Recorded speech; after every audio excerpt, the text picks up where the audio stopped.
The Samsung Galaxy S3 was one of the biggest phones of 2012, whilst the Samsung Ativ S is the company's first phone to run Windows Phone 8. So how does it compare to the Android flagship? Let's find out.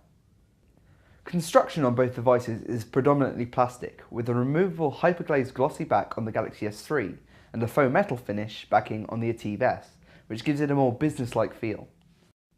Both handsets feature 4.8-inch screens with a hardware home button surrounded by two capacitive keys either side. The silver band around the edge plays host to a volume rocker on one side, whilst the lock key sits on the opposing side. Both devices offer up a centrally mounted 8-megapixel camera with LED flash, along with front-facing 1.9-megapixel cameras. The Ativ S does also feature a dual-detent hardware shutter key, something we've been wanting to see in the Galaxy S family for years. Under the back covers, there's room for a micro SIM, a 2100 mAh removable battery on the S3, and a 2300 mAh removable battery on the Ativ S, both with NFC, as well as a slot for micro SD card to expand the memory. The Ativ S has a 16GB internal memory expanded by up to 32GB of additional storage, whilst the S3 offers 16GB or 32GB internally and wins out with support for up to 64GB cards. Both phones employ the same impressive 4.8-inch Super AMOLED screen, which features a 720p HD resolution. AMOLEDs offer excellent blacks and vivid colours, but have a tendency to degrade faster over time than competing LCD panels. In this comparison, the older S3 is dimmer than the Ativ S. Nonetheless, both screens are wonderfully clear and support top-notch viewing angles to boot. The silicon powering the Ativ S is a 1.5 GHz Qualcomm Snapdragon S4 dual-core chip with a gig of RAM, whilst the Galaxy S3 features Samsung's own 1.4 GHz Exynos 4 quad-core chip, again with a gig of RAM. In general use, both phones feel tightly wound. On the Galaxy S3, navigation is fluid, quick launching apps from the lock screen takes no more than a second or two, shutter lag is non-existent, and multitasking or using the S3's more intensive functions like pop-up video have barely any effect on the device's usability. Despite the lack of a quad-core processor, the Ativ S also puts on a great show.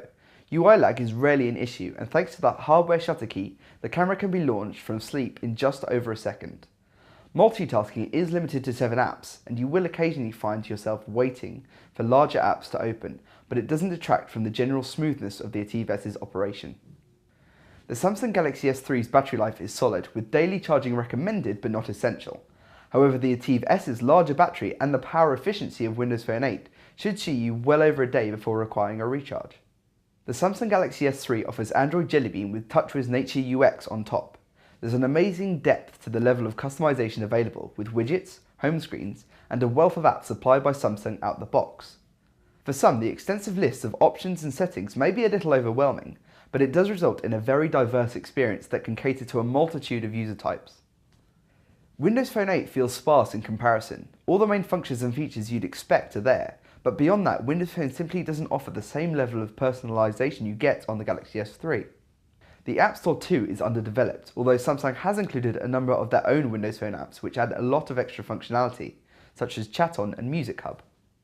For the most part, we saw balanced performance with almost identical colour reproduction, image stability and contrast from both cameras, with a somewhat overly sharpened look on some images, but in more extreme conditions the gap widened a little.